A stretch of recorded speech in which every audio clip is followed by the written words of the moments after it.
ধ্বংসাত্মক 7টি কবিরা গুনাহ সম্পর্কে। আসসালামু আলাইকুম ওয়া রাহমাতুল্লাহি ওয়া বারাকাতুহু। নাহমাদুহু ওয়া নুসাল্লি আলা রাসূলিহিল কারীম, আম্মা বা'দ। দূরের ও কাছের, দেশের কিংবা প্রবাসের যে সকল ভাই ও বোনেরা আমার আলোচনা শুনছেন, আপনাদের সবাইকে জানাচ্ছি আন্তরিক অভিনন্দন, মোবারকবাদ। আমি মাওলানা শেখ ফরিদ মহিউদ্দিন। আজ আমি আপনাদের সম্মুখে যে বিষয়টি সম্পর্কে আলোচনা করব তা হচ্ছে ধ্বংসাত্মক 7টি কবিরা গুনাহ সম্পর্কে। প্রথমেই আমরা জেনে নিব কবিরা গুনাহ কি। আল্লাহ তাআলার কিতাব, রাসূল আরবি সাল্লাল্লাহু আলাইহি ওয়াসাল্লামের সুন্নাহ ও অতীতের পুণ্যবান মনীষীদের বর্ণনা থেকে যে সকল জিনিস আল্লাহ রাসূল কর্তৃক সুস্পষ্টভাবে নিষিদ্ধ বলে জানা যায়, সেগুলোই হচ্ছে কবিরা গুনাহ। কবিরা ও নিষিদ্ধ বিষয়গুলো থেকে বিরত থাকলে সগীরা অর্থাৎ ছোট ছোট গুনাহগুলি আল্লাহ তাআলা ক্ষমা করে দেন বলে পবিত্র কুরআনুল কারীমের ভিতরে নিশ্চয়তা দিয়েছেন স্বয়ং আল্লাহ রাব্বুল আলামিন। আল্লাহ সুবহানাহু ওয়া তাআলা বলেছেন, ইন তাজতানিবু কাবাইরা মা তুনহাউনা আনহু নুকাফির আনকুম সাইয়্যাতিকুম ওয়া নুদখিলকুম মুদখালান কারীমা।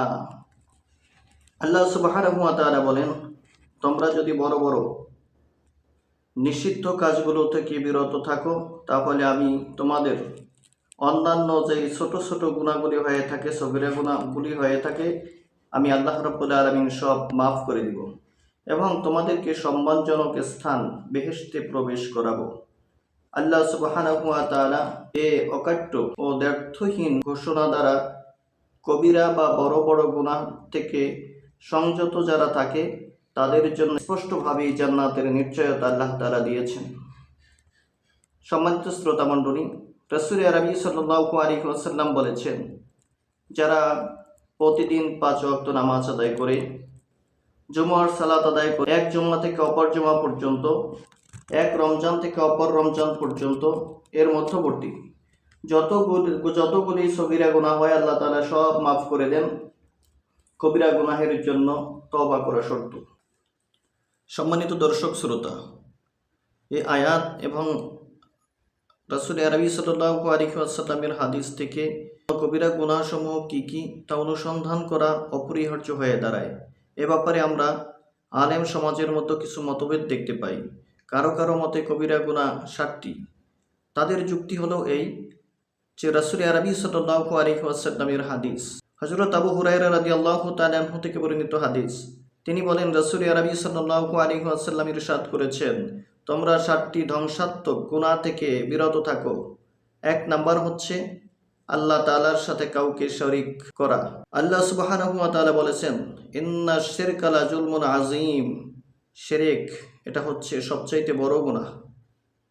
2 নাম্বার হচ্ছে জাদু করা, জাদুবিদ্যার মাধ্যমে মানুষদেরকে ক্ষতি করা, এটা কবিরা গুনাহ, এটা কখনোই কোনো মানুষের করা ঠিক নয়। 3 নাম্বার হচ্ছে শরীয়তের বিধিসম্মত ছাড়া কোনো অবৈধভাবে হত্যাকাণ্ড ঘটানো, অর্থাৎ কোরআনে বর্ণিত বিধান ছাড়া যদি অন্য কাউকে অন্যায়ভাবে হত্যা করে, এটা কবিরা গুনাহ। 4 নাম্বার হচ্ছে ইয়াতিমের সম্পদ আত্মসাৎ করা। আমাদের দেশে এমনও অনেক চাচা আছেন যারা ভাতিজার সম্পদকে অন্যায়ভাবে আত্মসাৎ করে রাস্তার পাশের দামি জমি নিজে নিয়ে ইয়াতিম সন্তানকে কম দামের মাঠের জমি, এখানে সেখানের জমি তাদেরকে দেয়। 5 নাম্বার হচ্ছে সুদ খাওয়া। অনেক মানুষ রয়েছে যারা ব্যাংকে টাকা জমা রাখে, 10 লক্ষ টাকা ব্যাংকে জমা রেখে সেখান থেকে যেই সুদ আসে এই সুদের টাকা দিয়ে সংসার চালায়। আসলে সে যেন প্রতিনিয়ত জাহান্নামের আগুন খাচ্ছে। 6 নাম্বার হচ্ছে যুদ্ধের ময়দান থেকে পলায়ন করা। একজন মুসলমান ইসলামের পক্ষে যুদ্ধ করতে গিয়ে কখনো পলায়ন করতে পারে না, এটা কবিরা গুনাহ। 7 নাম্বার হচ্ছে সরলমতি, সতী সাধ্যী মুমিন মহিলাদের উপরে ব্যভিচারের অপবাদ আরোপ করা। একজন নিরপরাধ মুমিনা নারীর প্রতি অপবাদ দেওয়া এটা কিছুতেই ঠিক নয়। হযরত আব্দুল্লাহ ইবনে আব্বাস রাদিয়াল্লাহু তাআলা আনহু বললেন যে কবিরা গুনাহ 70-এর কাছাকাছি। হাদিসে কবিরা গুনাহের কোনো সুনির্দিষ্ট সংখ্যা জানা যায় না, তবে এতটুকু জানা যায় যে অকট্যভাবে প্রমাণিত হয় যে সমস্ত বড় বড় গুনাহের জন্য শাস্তি প্রদানের আদেশ রয়েছে, যেমন হত্যা, চুরি, ব্যভিচার কিংবা আখিরাতে ভীষণ আযাবের ভীতি প্রদর্শন করা হয়েছে, অথবা রাসূল আরবি সাল্লাল্লাহু আলাইহি ওয়াসাল্লামের ভাষায় সে অপরাধ সংগঠককে অভিসম্পাত করা হয়েছে, অথবা সে গুনাহে লিপ্ত ব্যক্তির ঈমান নাই বা সে মুসলিম উম্মার ভেতরে গণ্য নয়, এরূপ বলা হয়েছে, সেগুলোকে কবিরা গুনাহ বলা হয়।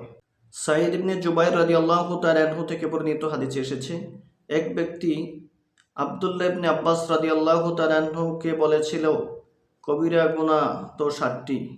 আব্দুল্লাহ ইবনে আব্বাস রাদিয়াল্লাহু তাআলা আনহু বলেন, বরঞ্চ 700টির কাছাকাছি, তবে ক্ষমা চাইলেও, তওবা করলে অথবা কবিরা গুনাহই কবিরা থাকে না, অর্থাৎ মাফ হয়ে যায়। যে কোনো ধরনের কবিরা গুনাহই হোক না কেন, আল্লাহ সুবহানাহু ওয়া তাআলার কাছে ক্ষমা চাইলে আল্লাহ তাআলা সব কিছুই মাফ করে দেয়।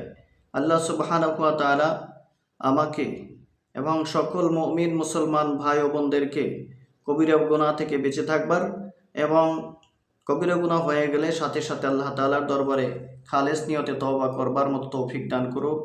আমিন। আসসালামু আলাইকুম ওয়া রাহমাতুল্লাহি ওয়া বারাকাতুহু।